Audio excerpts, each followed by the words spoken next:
Hello guys, കർക്കിടക മാസമൊക്കെ അല്ലേ. അപ്പോൾ നമുക്കൊന്ന് കർക്കിടക കഞ്ഞി ഉണ്ടാക്കിയാലോ.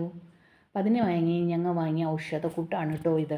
അതിൽ നിങ്ങൾക്ക് എല്ലാവർക്കും അറിയാമായിരിക്കും, എങ്കിലും ഞാനൊന്ന് കാണിച്ചു തരാം.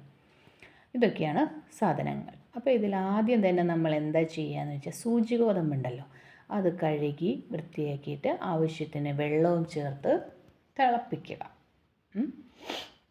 അതിനുശേഷം നമ്മൾ നവരയരിയും ഉണക്കലരിയും ചേർത്ത് അത് കഴുകി വൃത്തിയാക്കിയിട്ട് എന്ത് ചെയ്യുക, അതും ഇതിൽ ചേർക്കണം.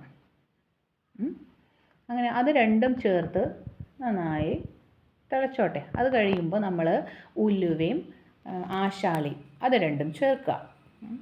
ഇത് ചേർത്ത് തിളച്ച് അത് വെന്ത് കഴിഞ്ഞു എന്ന് കാണുമ്പോൾ നാളികേരപ്പാൽ ഒഴിക്കാം. നാളികേരപ്പാൽ ചേർത്ത് ഒന്ന് തിളപ്പിച്ചെടുത്ത ശേഷം ഇതിൻ്റെ ആയുർവേദ പൊടിക്കൂട്ടുകളുണ്ടല്ലോ, ആ പൊടിക്കൂട്ടുകൾ ഇതിലിടുക. എന്നിട്ട് നല്ലോണം ഒന്ന് ഇളക്കി സെറ്റായതിന് ശേഷം എന്ത് ചെയ്യാം, നമുക്കിത് ഉപയോഗിക്കാം.